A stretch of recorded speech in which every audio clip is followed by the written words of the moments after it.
మూసీ నది పరివాహక ప్రాంతాల్లో హై టెన్షన్ అంటూ పలు వార్తలు చూసాం. కానీ ఇప్పుడు ఆ ప్రాంతాల్లో కూల్చివేతలపై ప్రభుత్వం వెనక్కి తగ్గిందా?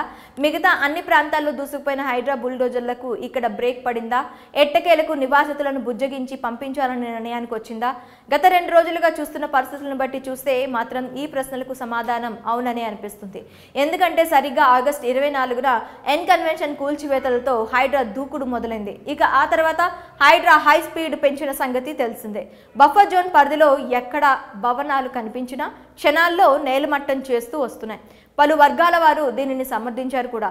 భవిష్యత్తులో ఎలాంటి ప్రకృతి వైపరీత్యాలు రాకుండా ఉండడానికి ఇదే సరైన పద్ధతి అన్నారు. కానీ సామాన్యులకు మాత్రం గుండెల్లో గుబులు పెంచింది. కోటి ఆశలతో కట్టుకున్న ఇల్లు కళ్ళ ముందు కుప్పకూలిపోతుంటే కంటతడి పెట్టని సామాన్యుడు లేడు. దీంతో ప్రభుత్వం ఈ విషయంలో కాస్త వెనక్కి తగ్గినట్లు అనిపిస్తుంది. దీనికి సంబంధించిన పూర్తి విషయాలను చూసేద్దాం.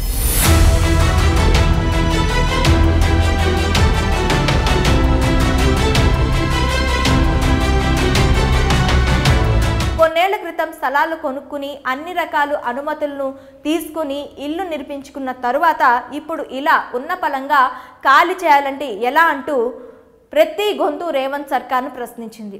వచ్చిన హైడ్రాను వెనకడుగేసేలా చేస్తున్నారు ప్రజలు. ఇకపోతే వారు ఇచ్చే డబుల్ బెడ్రూమ్ ఇల్లు అవసరం లేదంటూ తేల్చి చెప్పేస్తున్నారు.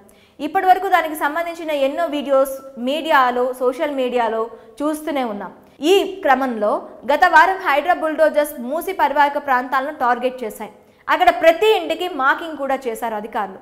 ఇక ఏ క్షణాన్నైనా అక్కడ కూల్చివేతలు చేపట్టచ్చని అనుకున్నారు. కానీ తీరా ఇక్కడ మాత్రం హైడ్రా బుల్డోజర్లు వెనక్కి తగ్గాయి. నిన్నటి నుంచి అక్కడ ఎలాంటి చడి చప్పుడు లేదు. ఎట్టి పరిస్థితుల్లోనూ అక్కడ ప్రజలు బెదిరించొద్దని, వారితో దురుసుగా ప్రవర్తించొద్దని, ఒకవేళ ప్రజలు ఏమైనా కఠినంగా మాట్లాడినా వారిని ఏమీ అనొద్దని రేవంత్ సర్కార్ అధికారులకు ఆదేశాలు జారీ చేసింది. వారిని బెదిరించి కాకుండా బుజ్జగించి వారిని ఒప్పించి కూల్చివేతలు చేసే ప్లాన్లో ఉన్నట్టు సమాచారం.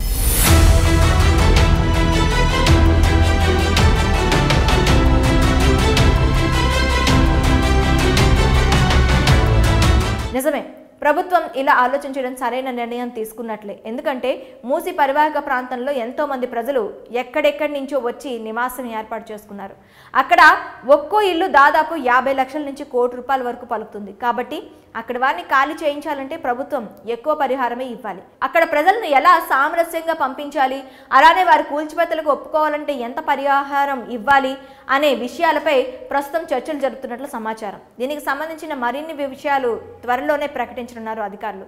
మరి ఈసారి ప్రభుత్వం ఎలాంటి నిర్ణయం తీసుకుంటుందో చూడాలి. మరి ఈ విషయంపై మీరేమనుకుంటున్నారు? మీ అభిప్రాయాలని కామెంట్స్లో తెలపండి.